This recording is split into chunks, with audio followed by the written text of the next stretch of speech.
Nous recevons Jean-Michel Bompard, qui est administrateur pour Miraceti et qui était également le créateur fondateur du GCEM, le groupe d'études des cétacés en Méditerranée.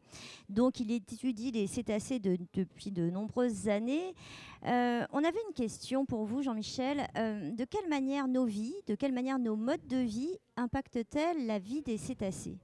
C'est là la complexité, c'est que les impacts sont divers, variés et très complexes. Un exemple direct, par exemple, il y a presque un millier de baleines en été entre la Corse et le continent. Un millier de rorquals communs. Oui. Mais c'est aussi la zone où les cars ferries font des allers-retours tout l'été pour la Corse, pour la Sardaigne. Et donc, il y a des collisions avec les cétacés. C'est devenu la première cause de mortalité des baleines en Méditerranée. Donc, on peut avoir un impact direct sur ces bestioles. Et pour les protéger, on met en place des mesures de suivi de bateaux, des choses comme ça.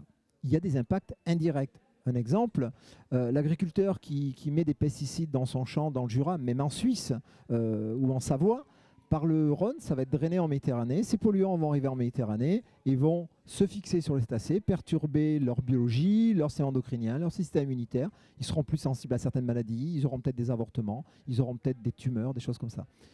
On peut agir en n'utilisant que des pesticides, par exemple, qui soient biodégradables. C'est-à-dire qui ont une durée de vie très courte, pas des produits rémanents qui vont avoir des durées de plusieurs dizaines d'années. Oui, parce que la question de comment réduire notre impact sur la vie des cétacés, elle est finalement pas très simple. Réduire le trafic maritime, ce serait ça par exemple? Alors réduire le trafic, non, ce n'est pas envisagé, ce serait utopique. Mais on peut, par exemple, détecter les zones où se trouvent les baleines. D'une journée sur l'autre, elles vont être sur des zones de nourriture différentes. Les bateaux, en signalant aux uns aux autres l'endroit où se trouvent les cétacés, ils vont dévier leur route ou ralentir éventuellement leur trajectoire.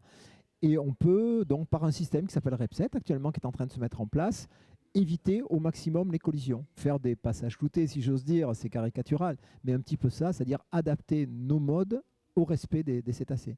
Pareil pour la pollution, je vous disais, en utilisant des produits qui ont des durées de vie très courtes, ils ne vont pas avoir de répercussions parce qu'arrivés à la mer, ils seront déjà inactifs et biodégradés. Très bien. Eh bien, écoutez, merci beaucoup. On vous retrouve tout à l'heure pour une deuxième question, Avec Jean-Michel. plaisir.